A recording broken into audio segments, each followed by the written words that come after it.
Drago, What's up, baby? episode 34. Let's go. Bo Jackson. Bo Jackson, greatest player of all time to not be in the Hall of Fame. Bo Jackson, Let's right? And go. my Wow. college baseball number. So I'm super excited. We have a mutual friend, a homie, a brother in addiction, a brother in the mortgage world, a brother in the coaching world. So this is Yeah. super exciting, right? Hell You got yeah. your Vegas Raiders ready to go and your Angels. Are you going to get a new hat when the A's move to Vegas? Maybe. It depends. I don't know if I look good in green. You don't look good in I green. mean, to be fair, I mean, I gotta, if you look right there, I mean, I got a Jose Canseco autographed helmet. So, I know you shared your whole Drago and I, Blane, have been sharing like childhood baseball cards back and forth. And I'm getting, there's always the addict within you. So now my new addiction is there's these really expensive baseball card uh, called Mosaic. They're like $500 for a yeah. box. Yeah. My wife was like, "You spent what on baseball cards? And you're I'm glad complaining my about my lashes getting done?" absolutely the propulsion goes in lots of directions. That's for sure. So I'm super excited to have somebody I know intimately. We coached together, and I got the pleasure of leading him for 6 months. I knew some of his story, but as Drago and I have gotten transparent about our lives. I've found it attracts more people to us that either were transparent, I just didn't know it, or are headed down that journey with us. So I think it's super impactful that you'll be on today. And this is my boy Blane Stewart. So all three of us, we said before we got on, hey, we're all former addicts, right? We're all a little bit crazy and compulsive, and we're all in the mortgage business. So you got three salesmen on today that changed their lives through recovery, through doing great things in the mortgage world. And Blane, what part of Third Chance is about is, hey, you can hit rock bottom and still do great things. And I know Drago has done great things and turned around his life. And I definitely know from getting to coach you for 6 months that you have done the same. So just tell a little bit about your story and your rock bottom, and tell us about your journey. Sure. I'm grateful to be with you guys as being great friends. It's an honor to be here.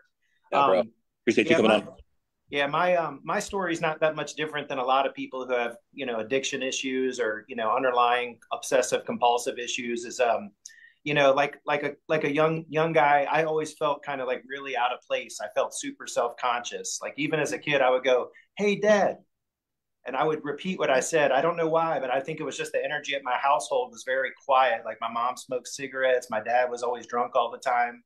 Um, I didn't really have any guidance as a kid. I didn't really know what was going on because my parents were probably at really bad energy with each other.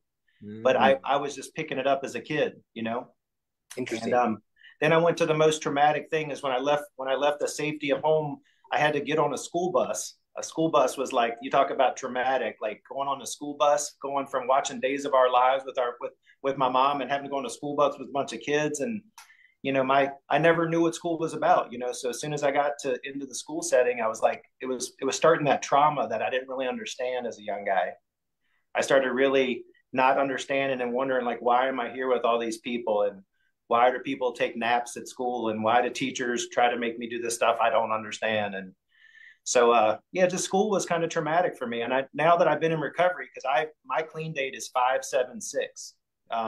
So I've been clean. I'm a 50-50 guy right now. I'm 18 years clean, 18 years using. I started using when I was 12 years old. Wow. Yeah. Wow. So What did you I start using with? Um, I I have an older brother who was really heavy into the liquid drugs. So when I was at a at 12 years old, I started drinking with my brother and his friends just to be cool. Uh, I was Like it was like a social setting, right? That was just what you did coming up in a social setting. I'm sorry, say it one more time. In a social setting, like just to so you have an older brother, you were like wanting to be cool and hang out with the older brother, so you're doing what he was doing. Yeah, so like we my parents got divorced when I was 10. We moved from a big 100-acre farm where I could be imaginary and was experiencing that traumatic school I was talking about. To we They got divorced. My dad drank all the assets away. We moved to a two-bedroom ghetto apartment building. Whoa. So I'm watching the first day we live in this apartment building. My brother gets smacked open hand across his face because he threw some kid's bike in the dumpster that was bullying somebody because that was the right thing. And I watched my brother get smacked in the face the first day coming from the safety of a farm. So that kind of paints the picture. And so my brother loved to drink and stuff because he had lots of problems like a lot of us do. Because I don't think a lot of the, traumatic upbringing in life that a lot of us have is that different from anybody's one story. It's like inadequacy, fears, because they always say with addiction, like self-centered fear is what caused all of us to do a lot of our stuff. Yeah. And like my self-centered fear started because like when I drank that liquid drug, I used to be like a semi, sponsored skateboarder. I've skated with like Tony Hawk and stuff when I was a kid. And I drank that liquid drug and I couldn't get the rail slide across the whole parking block until I tried that liquid drug, and it just got me comfortable and relaxed. And I felt indestructible. At 12 years old. Yeah. Your brother was how old? My brother's 4 years older, about 3.5 years older than me. Yeah. So and the normal age most of us started drinking or experimenting, he was in, right? You were taken away from where you could have a childhood into a small home. You're trying to find your way in and fit in, right? And that was naturally through your brother. Yeah, and I think as I've been clean and I've worked the steps, because I'm still active in recovery. I still go to meetings, I work steps, I sponsor people today, and but yeah, like so back then it was just like trying to fit in and be cool, and it made me relax. And I think naturally I was just anxious because I didn't understand a lot of stuff. I didn't have like my mom was making 13 grand raising 3 kids. She was never there. She's hustling. She would get in relationships too, just to economically make things work. She'd have a man in the life that was just, there was men that would come in and leave my life. So I had a lot of like, I lost my farm. I would get a dog and a pool table and get established at one place, then they break up and I'd lose my dog and my pool table. Whoa. So like for me at a young age, I just started realizing that, it wasn't a safe world. That's kind of the image what things were saying to me, and drugs and alcohol kind of masked my scared, my feelings inside. Yeah. I feel like I had the same when I started using opioids. I go back to, I just like to do it, but really I was just scared of the world. Yeah. I mean, I didn't know who I was because see the neat part about it is like at 12 years old, this sounds terrible because I have kids and my kids are like angels compared to how I was, right? Like at 12 years old, I used for the first time and literally had my first sexual encounter at 12 years old. And I think about it, I wasn't even a man down there, you know what I mean? And wow. I'm doing things that are making me feel worse and worse inside.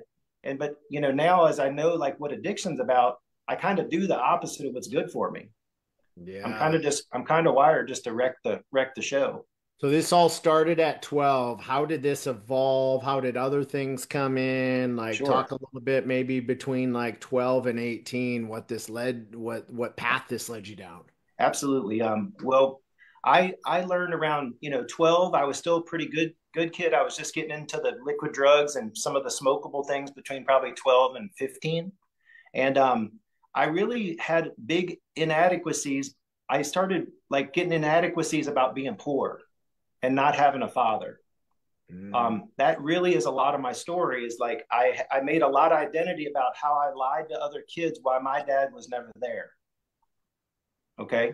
So I learned how to mask. And if I needed to get the stuff, I knew how to go with one group of kids to get this. I knew how to be with the other kids for this. I really started learning how to be kind of a chameleon to get my stuff. And then I learned at about a pretty young age, I was pretty good at hustling, like to mow grass and do stuff and get extra money. But then I realized that I thought there was an easier way to get money. And I got really pretty good at like doing sneaky things and making a lot of energy, through networking and stuff as a young person. So at 16 years old, I got hooked up with this lady and I got pretty big into trafficking drugs. And it was just a weird story, and I got good at it. And I was in a little small town, and I was a white kid that had a truck, a motorcycle, and a 1968 Porsche as a 16-year-old. And I lived in my own townhouse, if you're tracking. Yeah. So I was hustling, and my mom was too poor. She's never there. Nobody was there. From 16 till 17, when I graduated high school, I lived in a townhouse by myself. So you can imagine what that would look like with an out of control, adrenaline-loving person with lots of energy at a small town. So all my friends started to get raided that I was messing with. And so I realized that I needed to go somewhere and do it better. And that was called college. Yeah. Nice. Well, Wow. it wasn't a nice story. Like I went there and I went really underground, and that's when I started going dark, dark, dark. Like meaning like I realized that I was not safe because all those people in my town started getting raided, and they started to try to entrap me. And they called me, and I was like, I just told them, I don't even know who you are. Why are you calling me? Wow. And I just let it all go. And then I went to the next place because I couldn't get rid of the addiction of hustle and money and feeling better, because drugs and money make you feel like people like you and you're needed, and it's filling that need of inadequacy. Yeah. Yeah, so basically I just went off into college, and I just hooked up with the wrong people that kind of threw fire on it. And a few years later, fast forward, someone had a gun to my stomach. I said, hey, listen, dude, just let me walk out of here. I'm never coming back. And like at that point, I made a decision, but I still couldn't get out of it. You know, like I still was addicted to the hustle and the money and the attention. And Why did the gun get pointed at you? Talk through that story a little bit more. I went to collect some energy from somebody, and the guy was on a PCP, and he thought there was too much seeds in this shipment of stuff. Mm-hmm. And he was just high, and he had an opinion, and he decided that it was a good idea to put a gun to my stomach and tell me that he was really disappointed with everything. And I said, hey, I'm backing out. And that was one of the first decisions I had made in my life, that I just needed to get away from it. Yeah. Wow. Oh, but shit. it didn't stop the animal. Yeah. So how did the animal keep going? Well, from about that young age, it was a weird series of miracles. Like I think for a lot of us, once we get clean, the energy changes, and we realize how lucky we've been just to be alive today and talk to you guys on this podcast. That's right. Okay. Yeah. Like I always jokingly think my life's like a motorcycle on ice with God holding the back tire. That's a good one. Yep. So basically what it looked like is I went off to college. We got to doing this hustling. I had a friend of mine go out to Arizona, where we decided we involved in this process to get what we needed at half the price, and things got even heavier in the profiteering side of life. And so basically he got raided. I lost almost all my money. Still didn't stop everything. And then basically what happened was I had to go after college. I went to West Virginia to do a whitewater rafting intern, because I'm an adrenaline junkie, always have been, always will be.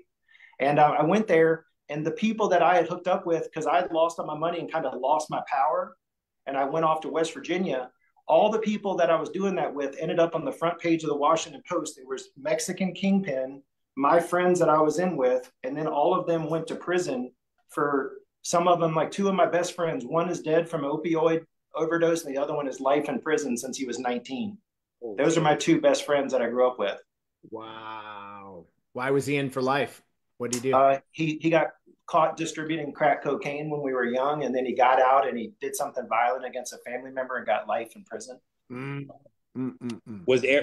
were hanging out with some bad dudes and some bad seeds. Well, I don't think it's that different. I think when you're addicted to drugs, it's a spiritual condition, guys. Like we know it's not about the drugs; it's about this big black hole that's inside of us that we've kind of exported our personalities because we felt like we weren't good enough on the inside. So like the one thing I can share with any business person that's watching this, there's a lot of us that are masking our inferiority complex with stuff on the outside. Like you see guys with mansions, cars, Ferraris. I mean, I like my big house and stuff, don't get me wrong, but but I just find that like what being clean and working the steps has done, opposed to that bad life. Cause I was on a daily doing lifetime felonious acts on the daily, cause I had no internals, no self-worth. Mm-hmm. And the cool part is, like, from working the steps and being clean and staying active in the recovery world, it's taught me that, my assets and defects are back to back with each other. And if I don't stay involved with recovery and learn to do the right thing, I'm naturally going to do the wrong thing. Yeah, I think that's why we gravitate towards doing this, because this builds our cup up. You know what I'm saying? At what point? You end up getting clean, and then you get into recovery. Did you just like walk into a meeting? Or did somebody say, "Hey, come with me"?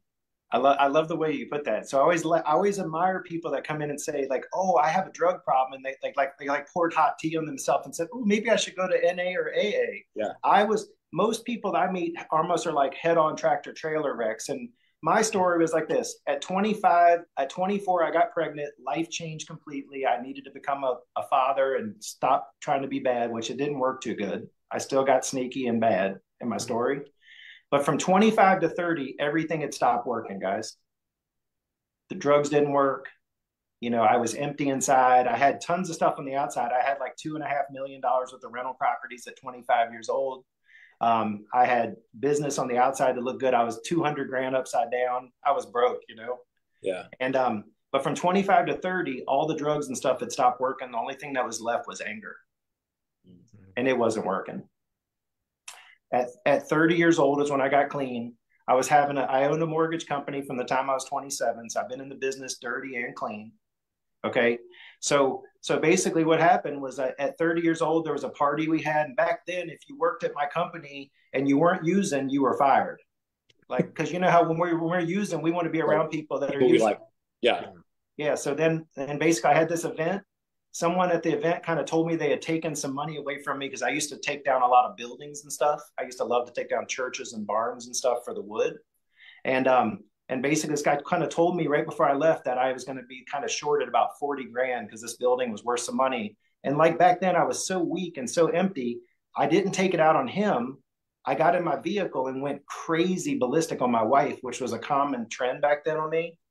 And my kids were in the back seat. I was belligerent. Like, I mean, I looked in the mirror right before I left this place and I had white dots all up my face. And I had been partying all day long and I had alcohol and drug poisoning. And I was trying to get out of there. And this guy told me right before I left and I got enraged.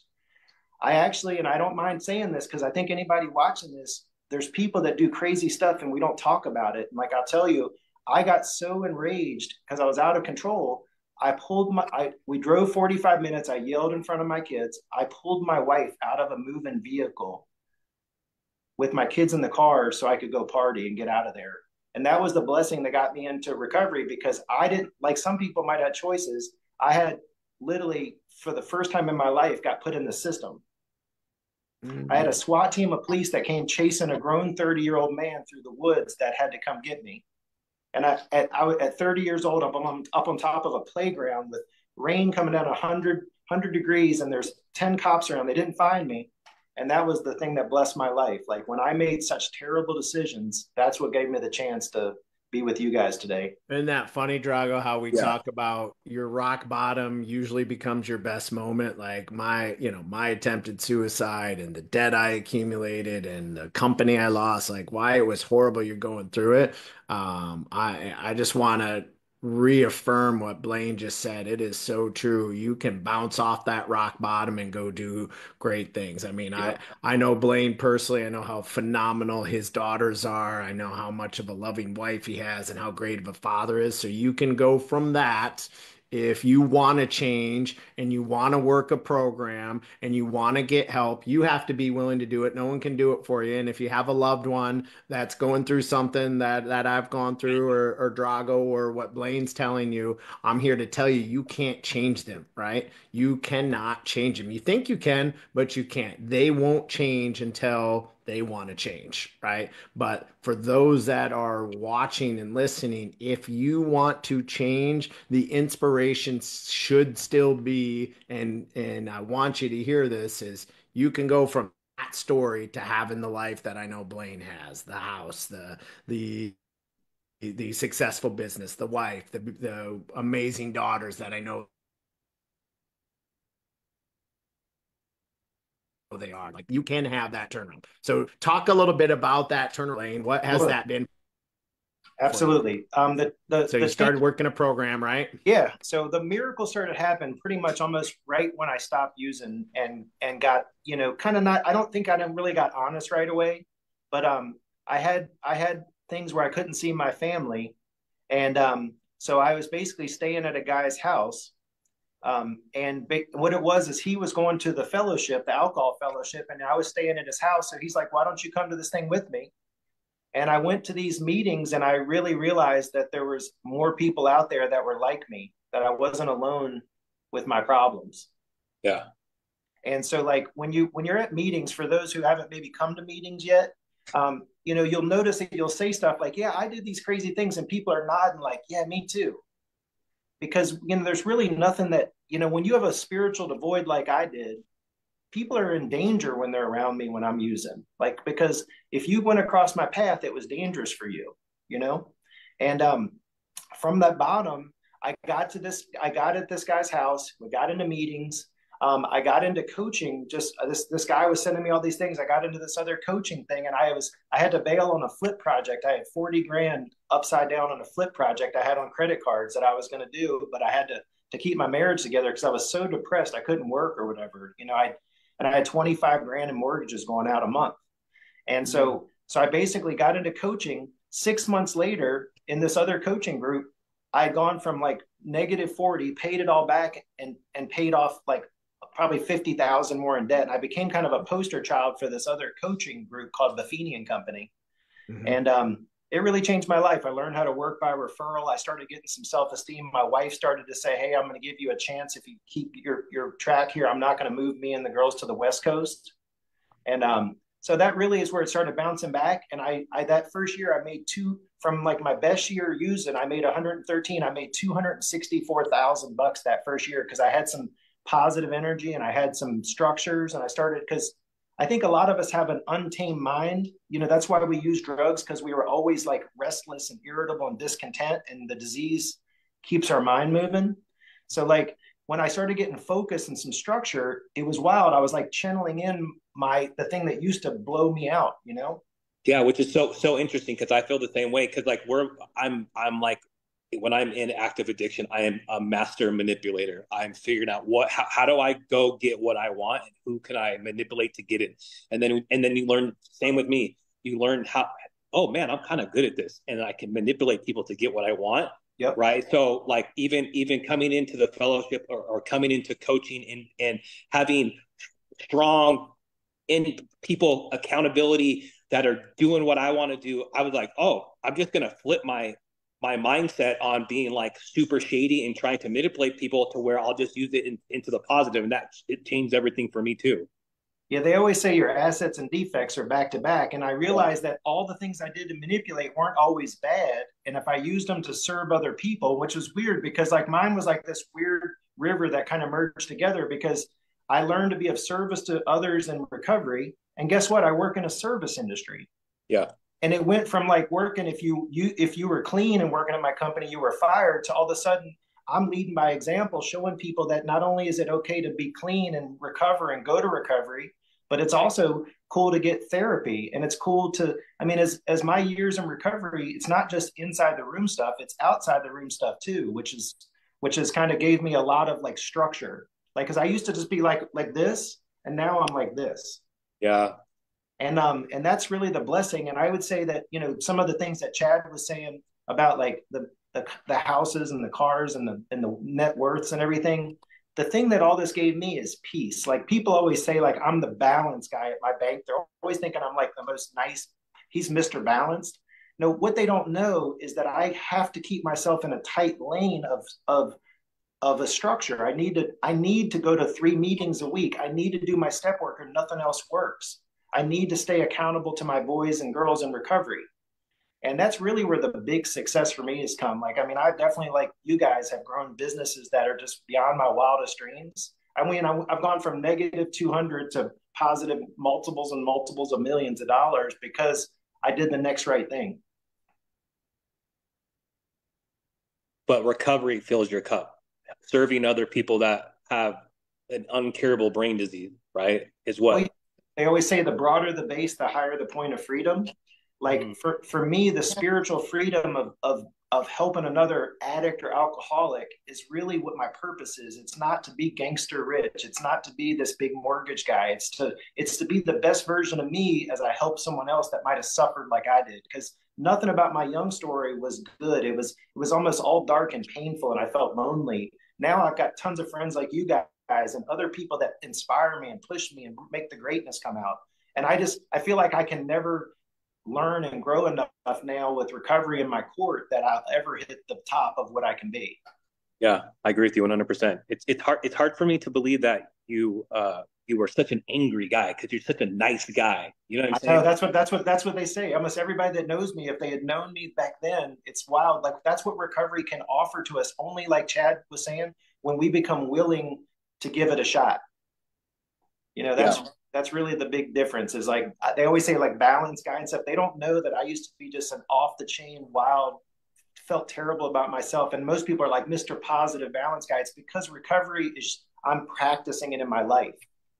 Amen. Yeah, it's all through structure, accountability, community, right? For me, Yeah. it's faith. I know that's the same for you, Blane. It's you got to have those things to go through such a hard time. But I love that all three of us have had these rock bottoms, and now we can go out and help those people that are going through what we went through, because there's no better person to teach them than the person that used to be them, because we've been in those shoes. Like I'm helping a buddy out today who's in a really bad financial hole. I'm maybe not the best, but I'm definitely one of the best because I was there not too long ago. I was in that financial hole, and I remember the feelings, and I remember the other issues it gave me. So I'm the perfect person to help them with it. And that's the beautiful thing is once you can change yourself, then you can go help others change. And I'll tell you, we've all been successful financially. We've all turned around our lives and have great lives. There's no better feeling than helping someone else, especially when it was something that you went through personally. So, talk a little bit about some of your rewards of sponsoring, working the program, things you've done, and things you're proud of through helping others. Sure. It shows up like in sponsorship.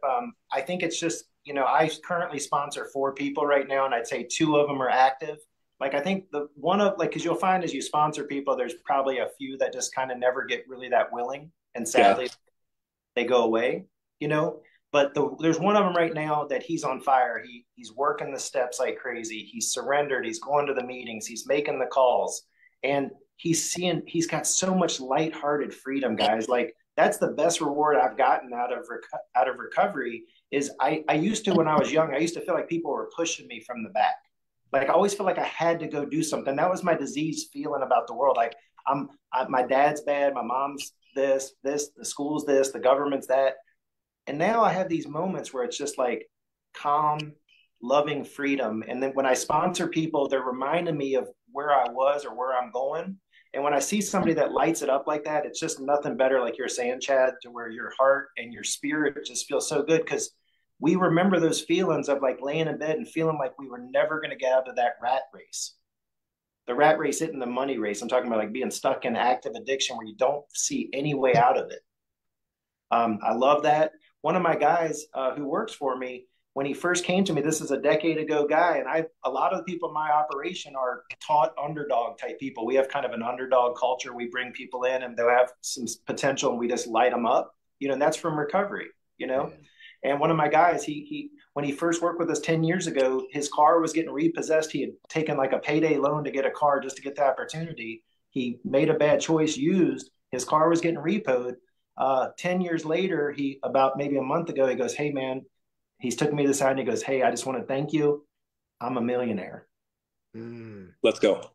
Yeah. So, I mean, that was like a proud brother, father moment. Cause this guy, he was trying to sell me a cell phone for $20,000 a year, from 20,000 to 800,000 bucks a year in a decade. Those kind of things really inspire me. And I love stuff like that, where you can take somebody and you can just see the path.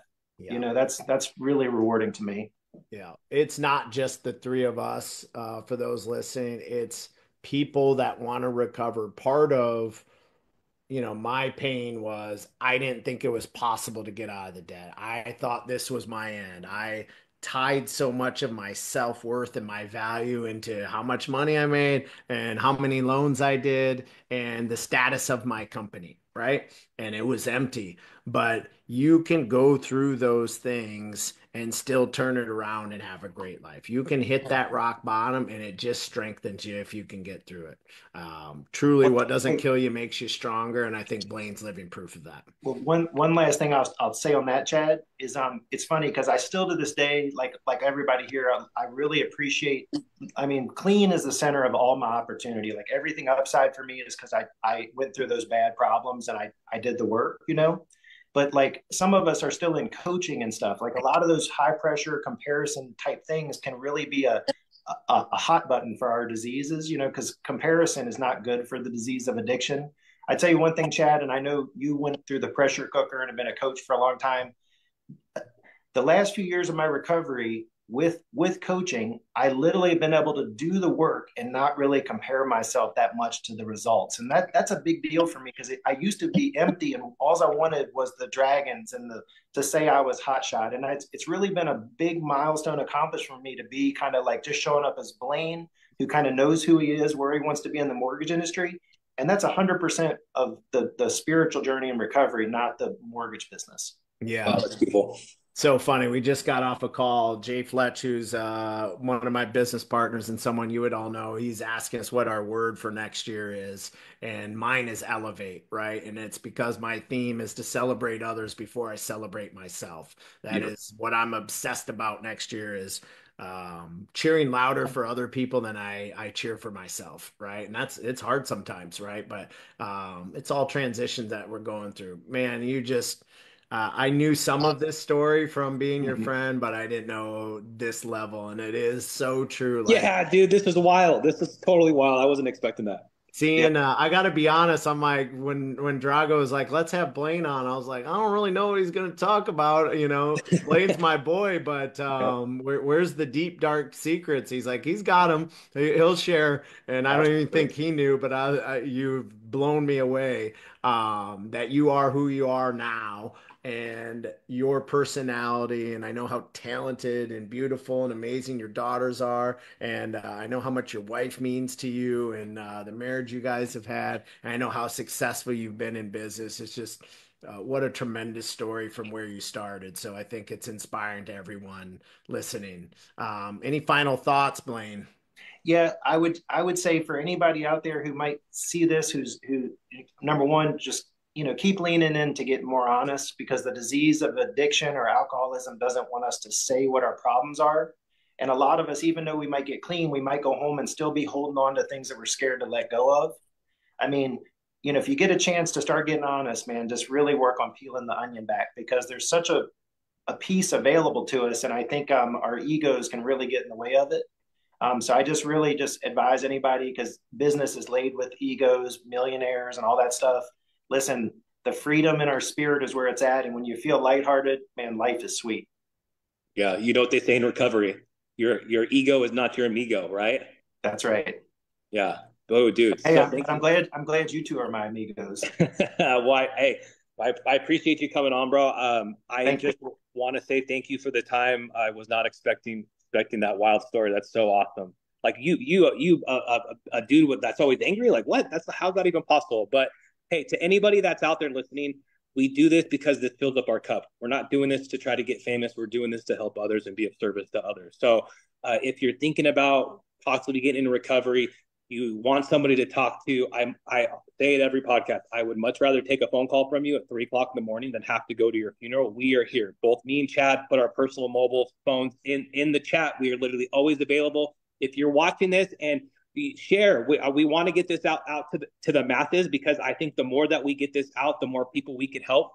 We have resources in place to help you. It's just a matter of are you willing to do the work and do you want to make the change? Amen. And I could say just you don't have a lot of time. You think you might. You might want to kick it down the road. You might want to say tomorrow. And I know I can't change you before you want to change, but if you're on the cusp of changing, you don't have a lot of time. Somebody's getting buried right now that I knew for many, many years who actually watched this podcast and asked for some help. And we had some conversations. And unfortunately, she lost her life to opioids. And they're burying her today. And I know she thought she had time. I knew she wanted to work on this. But we have the resources. If you DM us, we always include our cell phones to help you. And even if you just want to have a conversation, I know Blane would be willing to talk to you. You know, Jeff and I are willing to talk. We are here to help. And if we don't know how to help you, we have the resources of people that do. So please reach out. I know the holiday season can be lonely and can be triggers for people. It brings back some trauma and some bad memories for me. If you're lonely, if you're fearful of that time, please reach out. And Drago's right. We'll talk to you anytime. We'll give all of our effort and help to you. We've changed many lives and we want to change many more. So we appreciate you tuning in. Blane, you're amazing. Drago, love Love you, you guys. buddy. Thank you, dude. This is a Appreciate you great guys. Love you both. episode. I love your story, Blane, and I know you changed some lives today. So thank you for being on and telling your story. Thanks for the opportunity. All right, boys. Bye.